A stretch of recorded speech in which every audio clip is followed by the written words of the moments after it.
Bismillahirrahmanirrahim. Assalamualaikum warahmatullahi wabarakatuh.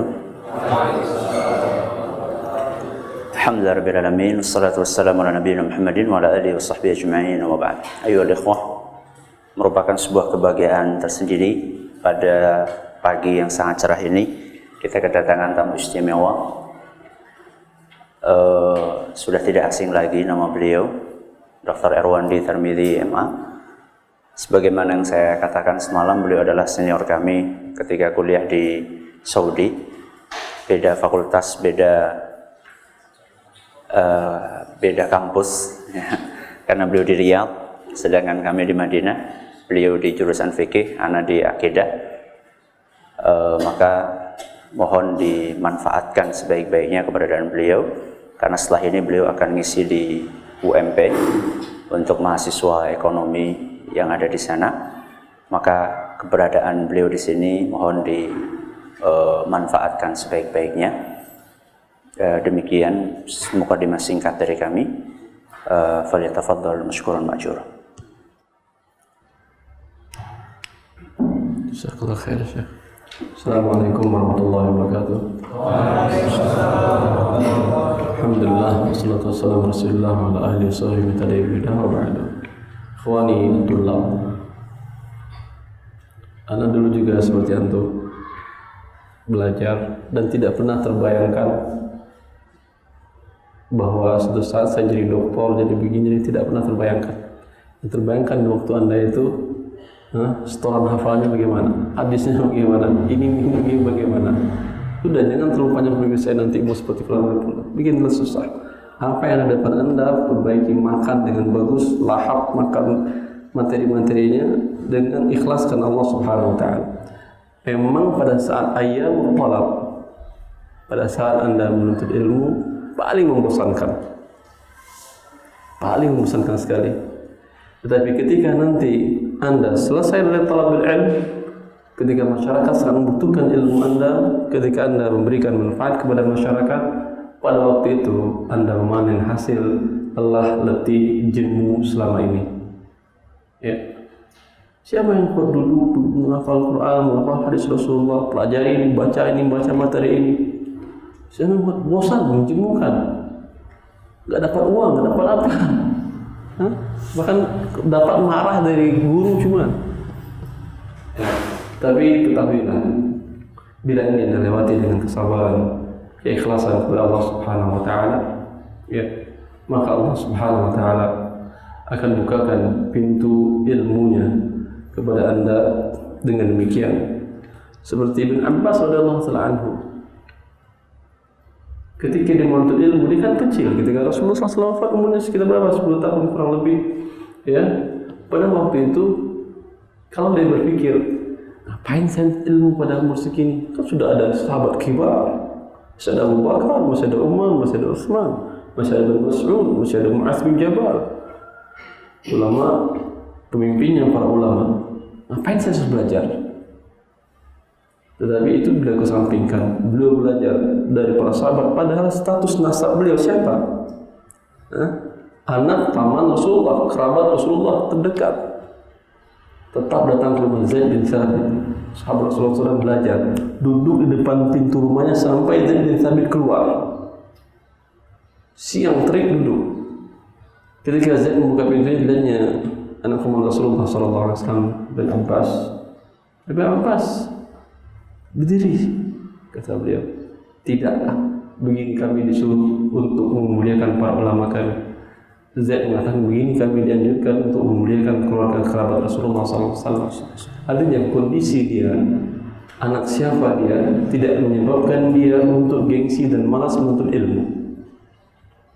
Ya, siapapun anda, apapun latar belakang orang tua anda, status anda, sekarang ayyam talab.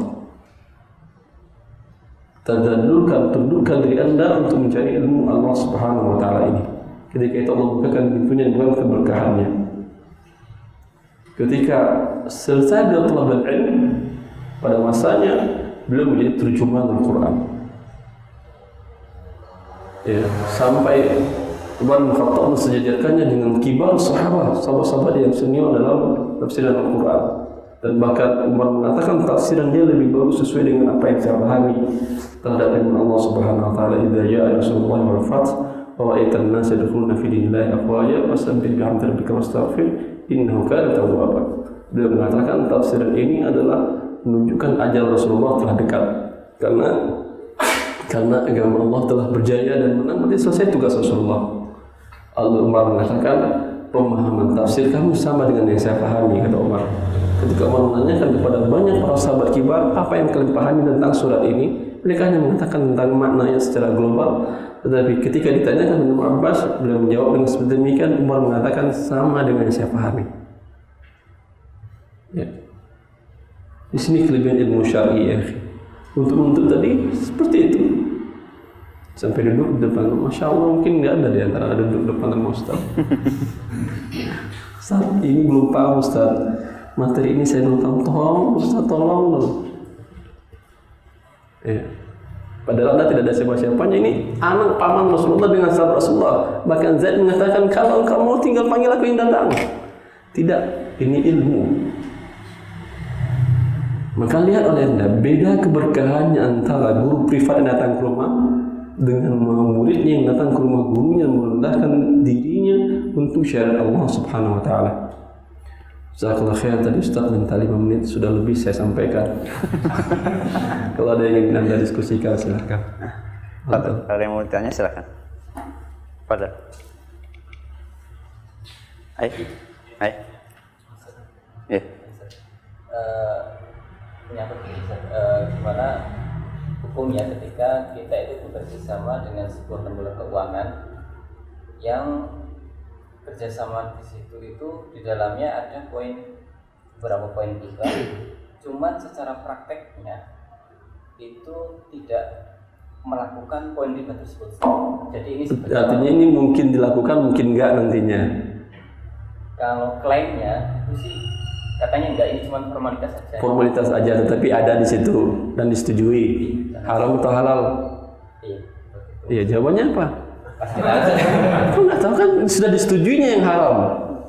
Di situ ada walaupun ada formalitas denda ini riba, dia tahu ini haram, tapi ini jarang kami terapkan, kata dia kan ya. Kalau jarang Anda terapkan, sedangkan Anda poin riba ini sudah berdosa walaupun diterapkan atau tidak. Kenapa nggak sekali dibuang aja? Allah barik fiik ya Allah senang. Fadhal Syekh. Ismuka al-karim ya Syekh. Farhan. Baik. Mustawa awal ish. Sanawi wala Mata di Oh, ma'il qada. Kalau di Saudi Mat Ali itu sekolah tinggi. Kalau Masya Allah Indonesia Mat Ali di atas pesantren atau? Di atas pesantren. Pesantren mana? D3 betul Mat Ali namanya. Tapi biasanya Mat Ali itu untuk kejuruan tertentu. Kalau yang qada, khusus qada Mat Ali al-qada. Kalau iktisad Mat Ali al-iktisad Islami. Jadi Mat Ali apa namanya? Daduat. Mat Ali Daduat, Masya Allah. Fadhal. Ini berarti setelah ini berikan di doa insyaallah. Doa ila Allah. Insyaallah, Allahumma amin. Fadhal Syekh. Anda punya 2 pertanyaan. Fadhal. Pertama, gimana kemudian kita menangani yang memang itu ada riba? Kedua, ketika kita mengkredit sebuah barang misalnya motor kita kredit dan harganya termasuk motor itu kredit kita beli dengan kredit atau kita jual dengan kredit? Kita beli kepada otomatis kan harganya lebih tinggi. Yeah. Dan dia melakukan persyaratan itu misalnya itu lambat ditambah. Ya, ada penambahan. Dalam perjalanan itu gimana hukumnya? Haram. Ya, dua-duanya haram. Iya. Cukup. Permasalahan riba itu bukan permasalahan yang gampang, Pak. Saya serius. Umar bin Khattab radhiyallahu taala anhu, beliau pernah mengatakan, "Tamannaitu ayyubayyana Rasulullah sallallahu alaihi wasallam ar-riba qabla ayyutawaffa." Aku pernah berangan-angan bahwa Rasulullah menjelaskan permasalahan riba sebelum beliau wafat. Ayat ribanya jelas, tetapi apakah kasus ini ada ribanya? Apakah kasus ini ada ribanya? Apakah kasus ini ada ribanya? Penjelasan dari satuan-satuan juz'iyatnya ini yang betul ijtihadat seperti yang sering saya jelaskan. Banyak orang menganggap hukum asalnya boleh. Memang hukum asal muamalah boleh. Ya. Tetapi tidak boleh bila ada unsur yang diharamkan seperti riba. Lalu untuk menyatakan sebuah muamalah halal, apakah serta-merta langsung bilang halal? Tidak. Cek dulu, ini ada yang haram atau tidak. Bila tidak ada yang haram, kembali kepada hukum asalnya halal. Untuk mengetahui haramnya tersebut, Anda mengetahui dulu tentang ribanya dengan baik. Sehingga tidak heran beberapa fatwa, beberapa pendapat perkataan orang, hukum asal muamalah boleh, ini boleh, tidak ada masalah. Dia tidak ada masalah karena dia tidak paham riba. Ketika dijelaskan, oh iya ada ribanya. Nah, jelas. Dua-duanya yang dia tanyakan tadi haram. Ribanya karena ada tambahan denda keterlambatan, tambah hutangnya. Solusinya gimana? Solusinya beli dengan dia motor atau kendaraan boleh lebih mahal, terlambat tidak ada denda. Mau nggak dia? Minta jaminan lain, PKB-nya atau surat tanah atau apa, bila terlambat dieksekusi barangnya, dijualkan, kemudian diambil sisa hutangnya, kelebihannya kembalikan kepada pemilik barang. Baik. Solusinya ketika dia sedang berjalan termasuk. Ketika dia sedang mengangsur cicilan itu kan, dia belum tahu kalau di situ tuh ada dalam ribanya. Nah, sekarang dia tahu, ya, tutupi sisa hutang riba tadi, sehingga kan nggak mungkin dia tolong hapuskan yang riba tadi, kan nggak mau mereka kan. Kalau mereka mau ini bagus, saya hanya bayar pokok hutang saya saja, ribanya saya nggak bayar, kan nggak mau mereka kan. Kalau nggak mau ya bayarkan pokok hutang Anda tambah ribanya, selesai sudah. Baik. Yang lain ada Syekh. Usbuka Syekh. Dadang. Dadang. Akid menjauh luar biasa. Lah. Min Lampung. Dadang biasanya dari Sunda, tapi dadang yang ini dari Lampung. Silakan Dadang. Jeju. Jadi dari Lampung.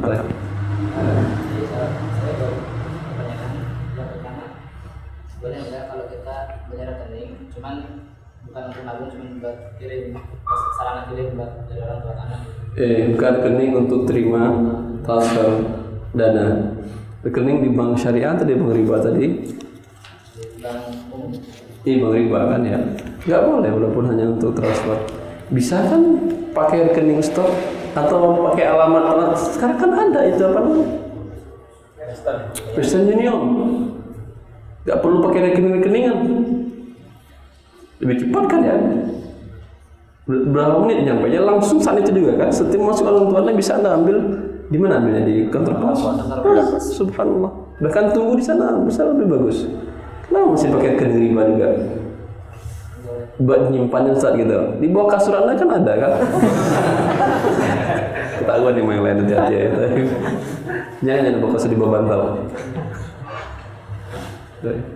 Kalau kan biasanya itu di kitab Arab itu kan ada hukum kabir. Di kitab Arab. Hukum Kotaba. Hukum Kotaba, hak cipta. Hak cipta. Kan di sini ditulis tidak boleh menerbit dengan apapun kecuali dengan merajaah ke apa gitu masalahnya. Penerbit atau ke penulis ya. Sekarang kita keberatan itu nggak punya masalah bahasanya itu buat izin itu. Maksudnya gimana? Nanti mau diapain? Mau di copy, mau diapain? Tapi buat belajar itu. Di fotokopi untuk belajar hukum tobaknya. Sekarang ada yang ini. Kalau yang tadi itu dalam kopi nggak boleh, karena dia bilang nggak boleh di copy dalam bentuk apapun juga, ya kan ya. Lalu sekarang ada kopi, berdosa atau tidak? Dia bilang nggak boleh kopi juga, ya berdosa namanya. Kan ada terus harus izin yang merajaah ke ini nanti kan. Nggak mungkin meroja. Ya dia bikin buku baru, Ustaz bisa bikin baru baru. Insya Allah yang apa Ustaznya itu ya. Udah? Kenapa saya juga mahasiswa seperti Anda dulu. Tapi ada di PDF yang punyanya ini Ustaz, PDF bukan Maktabah Syamilah, Waqfiyah. Waqfiyah. Itu semua hukumnya sudah diurus mereka. Insyaallah. Itu yang wakfiyah itu yang ngerjain Dr. Abdullah Tamimi. Dia adik kelas saya dia dosen di jurusan fikih di Himsul Imam Kuliah Syariah. Adik kelas saya di usul fikih di atas dia setahun. Ya, dia yang kepala proyek wakfiyah itu. Ketika saya tanyakan, semua hukum tobatnya sudah dibelinya atau sudah diizinkannya, maka ambil dari wakfiyah halal. Di situ kalau wakfiyah sudah haknya wakaf, kalau ada muslimin itu sudah diurusnya, sudah dibelinya atau sudah dibayar atau minta izin. Yang ingin naruh di sana berarti sudah anak namanya punya buku kata haram. Kalau nanti dia wakfiyah udah jadi buat boleh dengan muslimin seluruhnya. Baik. Alhamdulillah. Setahu anda begitu. Allah berikut yang lain. Kalau Rahman Min Lampung, baik. Betul. Di kelas 3 kan kita ada salah satu mata pelajaran yang wirausaha. Wirausaha, masya Allah, bagus ini, subhanallah. Dan di akhir-akhir ini teman-teman itu lagi semangat masalah wirausaha bisnis online. Jadi dikasih kayak misal testimoni beberapa pelaku orang yang sudah istilahnya sukses. Udah ada yang datang? Udah ada yang menyampaikan materi itu? Insya Allah sih rencana besok. Siapa? Abdurrahman Founder Rifid. Masya Allah. Mana Abdurrahman dari Rifid? Berapa omset beliau sudah penjualan beliau? Gak maksud saya kenal orangnya, anak muda yang paling kaya se Indonesia dengan omset penjualan 1 miliar lebih per bulan dengan cara online. Bramantia Farid, pernah dengar namanya? Siapa namanya? Bramantia Farid. Bramantia Farid. Ya, Bramantia Farid. Tapi dia jauh sih, dia di Bandung, di dekat daerah Bandung ya. Di Bandung waktu saya bahas tentang e-commerce di Balai Rum Timur ITB dengan dia. Ya, dia termasuk pemuda sukses Indonesia di e-commerce. Situsnya apa dia? Situsnya lupa.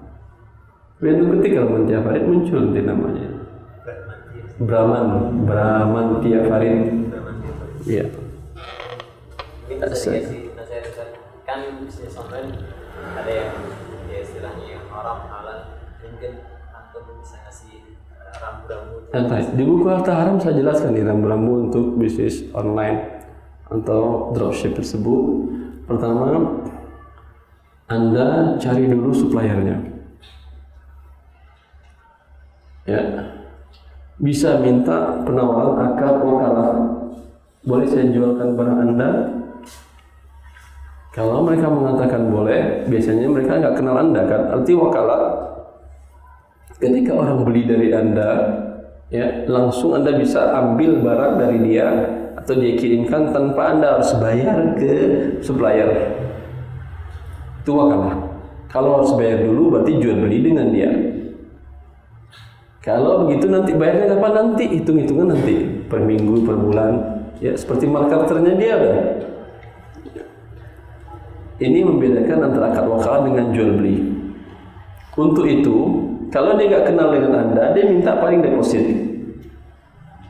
Tolong depositkan uang sekian. Ini jaga-jaga. Suatu saat nanti saya sudah kirimkan barang ke user Anda, ternyata Anda nggak bayar-bayar. Ini boleh minta deposit. Tetapi deposit ini bukan langsung penjualan dari barang. Artinya, ketika barang Anda ambil, uang berkurang, barang Anda ambil berkurang, bukan. Ini hanya sebagai pihak jaga-jaga saja. Ya, ini boleh kalau seperti ini. Boleh dia jualkan secara online sebelum ya barang di tangan pun sudah boleh karena statusnya sama dengan pemilik. Marketer sudah jelas. Kalau tidak dengan cara seperti ini nggak ada. Kalau dengan perusahaan besar kan nggak bisa seperti itu kan ya. Itu mungkin perusahaan kecil yang bisa dengan Anda minta jadi marketernya dia. Kalau untuk perusahaan besar, Anda beli dulu.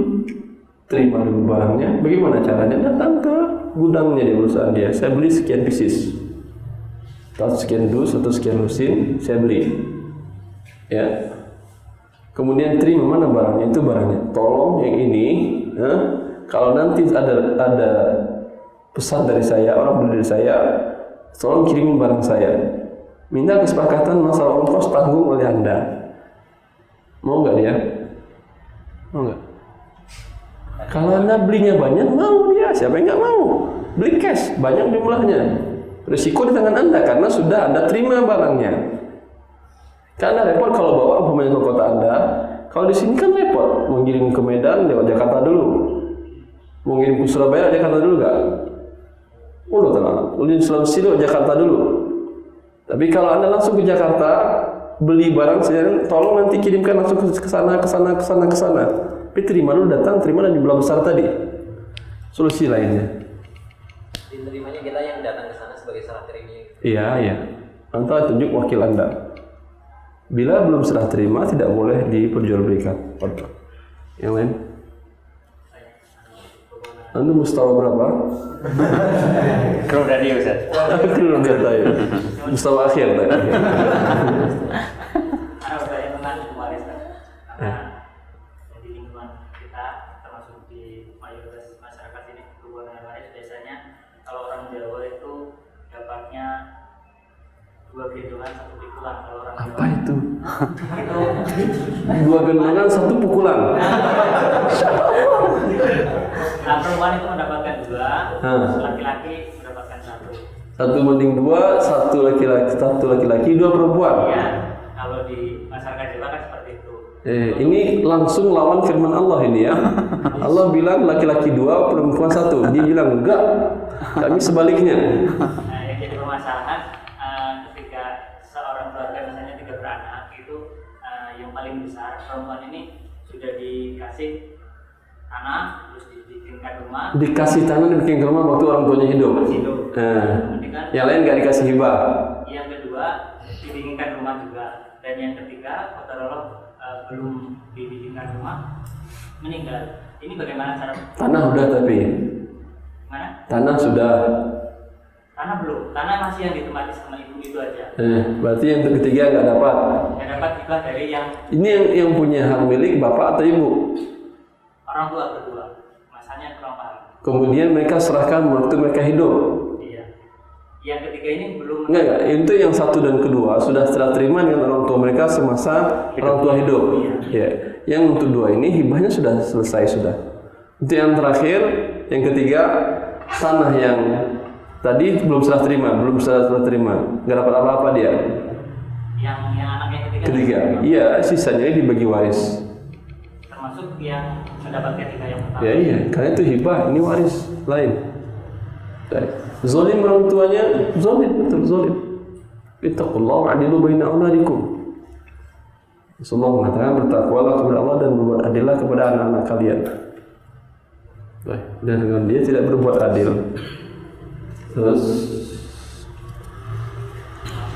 Allah barik. Salam. Apa? Sebentar, di MP jam 10 jadi enggak? Berarti sekarang gimana ini? Jam 10, seperempatnya nyampe ke MP? Gimana Syekh? لا حتى لا تتأخر